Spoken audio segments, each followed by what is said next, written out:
আসসালামু আলাইকুম প্রিয় লিসনার্স। আমি আর যে মনার্ক আপনাদেরকে আমন্ত্রণ জানাচ্ছি ভয়.নেট এর এপিসোড নাম্বার 21-এ। আপনারা চাইলে আমাদেরকে ঘটনা পাঠাতে পারেন। আমাদেরকে ঘটনা পাঠাতে হলে আপনাদেরকে ইমেল করতে হবে। আমাদের ইমেল অ্যাড্রেসটি হচ্ছে void.net@gmail.com। তো আমাদের একটি ফেসবুক পেজও রয়েছে, আপনারা চাইলে সেখানেও আমাদের সাথে যোগাযোগ করতে পারেন। তো সরাসরি চলে যাচ্ছি ঘটনায় যাওয়ার আগে নিজের ব্যাপারে কিছু কথা বলে নিই। আমি অনেকদিন পর আপনাদের সামনে হাজির হলাম। সময়টা বেশ দীর্ঘ ছিল। তো প্রত্যেক মানুষের জীবনেই আসলে মাঝে মাঝে কিছু কিছু ঘটনা ঘটে থাকে। তো আমিও তার ব্যতিক্রম নই। আমার জীবনেও একটা সময় একটি ঘটনা ঘটেছিল। আমি শর্টকাটে আপনাদের সাথে ঘটনাটি শেয়ার করি।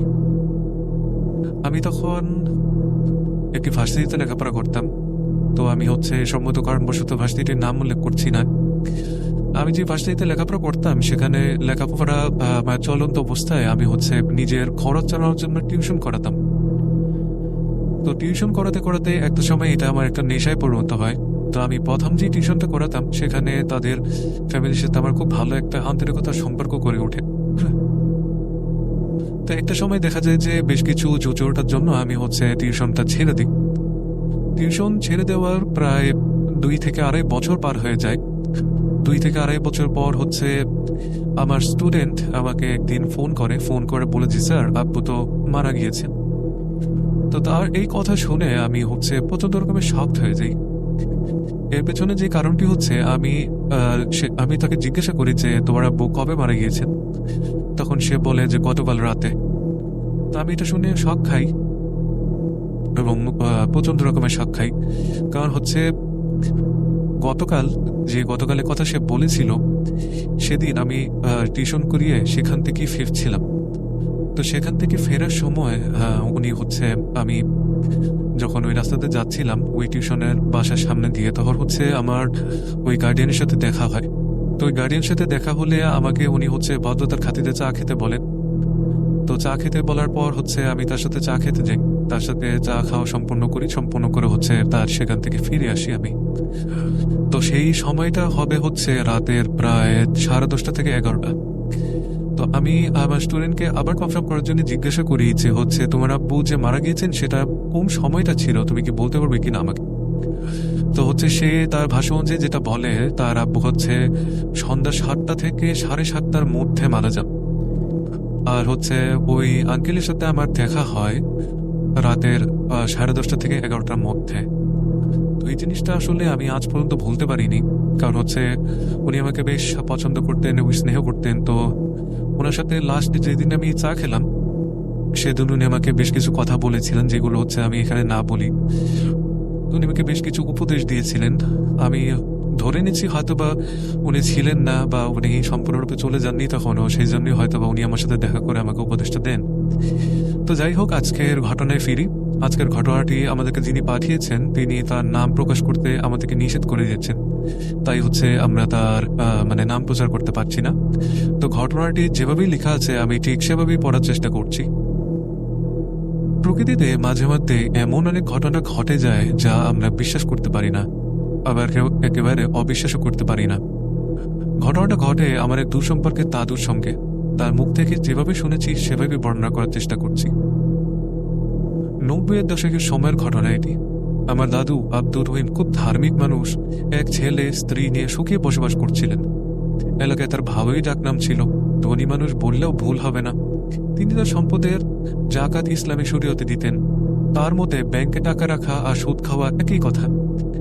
এই জন্য তিনি সব টাকা একটা বাক্সের তালা দিয়ে রাখেন নিজের বাড়িতে এবং চাবি থাকে তার কোমরে। তার জীবনে সবকিছু ঠিকঠাক চলছিল। নামাজ রোজা করেন আর 10 জন মানুষের মধ্যে খুব স্বাভাবিক জীবনযাপন করছিলেন তিনি। তার একটা ছেলে কাজকর্ম কিছুই করে না। ছেলেকে নিয়ে দুশ্চিন্তার শেষ নেই। তার সবসময় মনে হয় তার ছেলে তাকে খুন করে চাবি নিয়ে বাক্সে সব টাকা নিয়ে যাবে। আব্দুর রহিম একবার নিয়ত করেছেন হজে যাবেন। এখন চিন্তার বিষয়, তার গচ্ছিত টাকা আর জমির দলিল গুরুত্বপূর্ণ কাগজ কার ভরসায় তিনি রেখে যাবেন। যতদিন ঘনিয়ে আসছে তার চিন্তা ততই বেড়ে যাচ্ছে। শেষে তাকে সিদ্ধান্ত নিতেই হলো সে তার চাচার কাছে রেখে যাবে। হজে যাওয়ার আগে এক রাতে আব্দুর রহিম তার বাক্স নিয়ে চাচার বাসায় গিয়ে রেখে আসলো এবং সেই বিষয়ে কাউকে কিছুই বলতে নিষেধ করলো। সে হজ থেকে চুপি চুপি এসে নিয়ে যাবে। আব্দুল রহিমের চাচা এলাকার চেয়ারম্যান মানুষ, তাকে বিশ্বাস করায় তার কাছে তিনি তার ধন সম্পদ রেখে যান।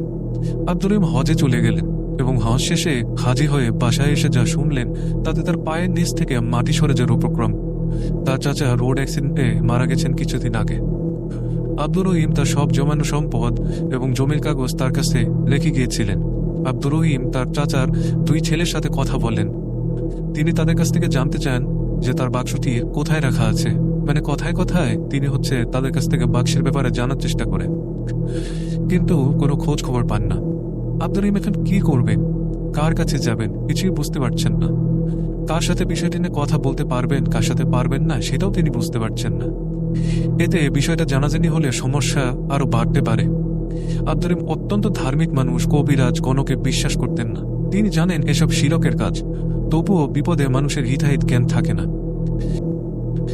তিনি বিভিন্ন কবিরাজ গণকের কাছে যাচ্ছেন বাক্স কেউ খুঁজে দিতে পারেন কিনা সেই আশায়। এই কাজটা করেছেন তিনি অত্যন্ত গোপনে, এবং একজন হাজি মানুষ এসব করছে জানাজানি হলে সমস্যা হতে পারত, সেই জন্যই। বেশিরভাগ গণক তাদের ধারণার উপর ভুল বলেছে। কেউ বলেছে টাকা চুরি গেছে, কেউ বলেছে তার বউয়ের কানে দুল চুরি হয়ে গেছে। আব্দুর রহিম বুঝতে পারছে সবই ভণ্ড, ব্যবসা করে।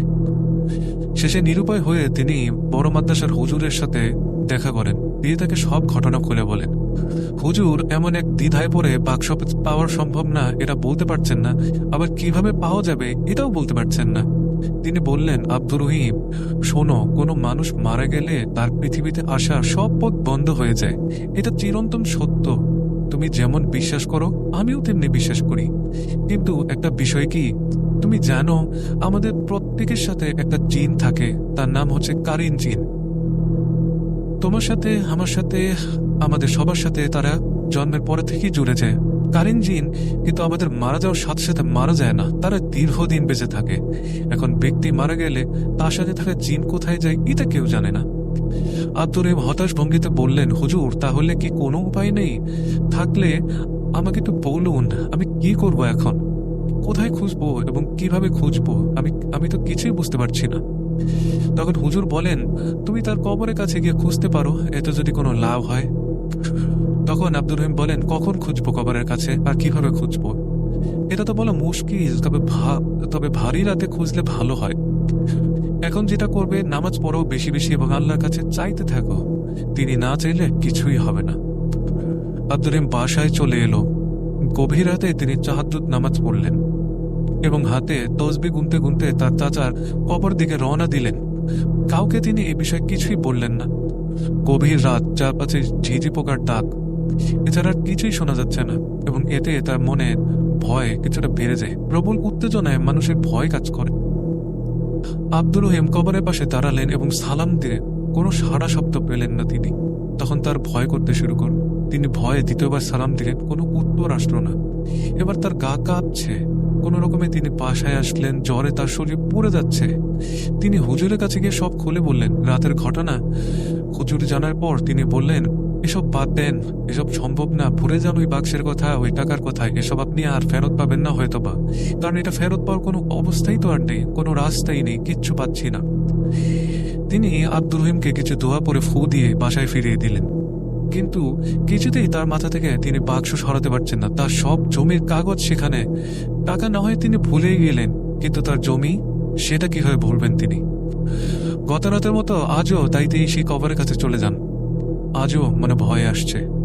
আজ তিনি আর হুজুরের কাছে যাননি। আজ রাতে তিনি আবারও যাবেন কিনা এসব ভাবছেন।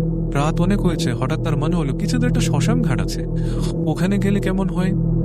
তিনি সিদ্ধান্ত নিলেন শ্মশানে যাবেন, এবং এখনই তিনি ভয়ে ভয়ে শ্মশানে পৌঁছালেন। আশেপাশে কেউ নেই, পুরো ফাঁকা জায়গা, নদীর পাড়ে। তিনি সালাম দিলেন, অবিশ্বাস্যভাবে সালামের উত্তর পেলেন একদম সেই চাচার মতো। ভয়ে তার গা শুকিয়ে যাচ্ছে, তার গলা শুকিয়ে যায়। তোমার চাচা মারা যাওয়ার আগে খুব করে তোমার 500 কথা ভুলে যেতে চাচ্ছিলেন, কিন্তু সুযোগ হননি। আব্দুর রহিম এই কথা শুনে চমকে যান। তিনি প্রশ্ন করতে থাকেন, আপনি কে কে কথা বলছেন? তখন যে ব্যক্তিটি কথা বলছিল তিনি বলছিলেন, এত কিছু জানতে চাইেন না, আপনাকে যেটা বলছি সেটা শোনেন। তোমার চাচা বেঁচে থাকতে তার সনাতন ধর্মের মানুষের সাথে উঠা বসা, খাওয়া দাওয়া, চলাফেরা ছিল, এজন্য আমি এই শ্মশানে এসে রয়েছি। আব্দুর রহিম চলে এলো তার বাসায়। তার বিশ্বাস হচ্ছে না তিনি স্বপ্ন দেখছেন নাকি এসব সত্যি। এসব নিয়ে তার ভাবার সময় নেই। সে এখন অপেক্ষা করছে কখন সকাল হবে, হলেই সে বাক্সটা তিনি খুঁজে পাবেন। কেননা যে ব্যক্তিটির সাথে তিনি কথা বলেছিলেন সেই ব্যক্তিটি তাকে কথা দিয়েছিল তার বাক্স তাকে খুঁজে দেবে। ভোরের আলো ফুটতেই আব্দুর রহিম তার চাচার বাসায় গিয়ে রান্নাঘর খুঁড়ে তার বাক্স খুঁজে পেল। কেননা তিনি স্বপ্নে দেখেছিলেন তার চাচা রান্নাঘরে গর্ত করে সেটার ভেতরে বাক্স লুকিয়ে রাখা। বিষয়টা চারদিকে জানাজানি হয়ে গেল। লোক মুখে কেউ কেউ বলছে এই ঘটনা সত্যি নাকি গুজব। তো প্রিয় লিসেনার্স, এই ছিল আজকের ঘটনা। তো আজকের ঘটনাটি আপনাদের কাছে কেমন লেগেছে সেটা আমাদেরকে কমেন্ট করে জানাবেন, এবং আমাদেরকে ঘটনা পাঠাতে চাইলে আপনারা আমাদেরকে ইমেল করবেন। আমাদের ইমেল অ্যাড্রেসটি আমি আবার আপনাদেরকে একটু বলে দিচ্ছি। ইমেল অ্যাড্রেসটি হচ্ছে bhoy.net@gmail.com। আর এটার স্পেলিংটা হচ্ছে BHOYDOTTCOM@gmail.com। তো আজকের মতো বিদায় নিচ্ছি। আমি আর যেমন আর ফিরে আসবো নতুন কোনো এপিসোডে নতুন কোনো ঘটনা নিয়ে। ততদিন পর্যন্ত সবাই ভালো থাকবেন, সুস্থ থাকবেন। আসসালামু আলাইকুম।